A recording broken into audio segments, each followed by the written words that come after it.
పరిమళము నీదేనా నాలో పరవశము నిజమేనా బొండు మల్లి పువ్వు కన్నా తేలికగు నీ సోకు రెండు కళ్ళు మూసుకున్నా లాగు మరి నీ వైపు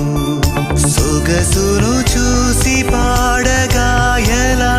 కనులకు మాట రాదుగా వింతల్లోనూ కొత్త వింత నువ్వేనా ఆ అందం అంటే అచ్చంగాను నువ్వే ఏ చిలిపి కళ్ళలోన కలవో ఏ చిగురు గుండెలో నలయవో ఏ చిలి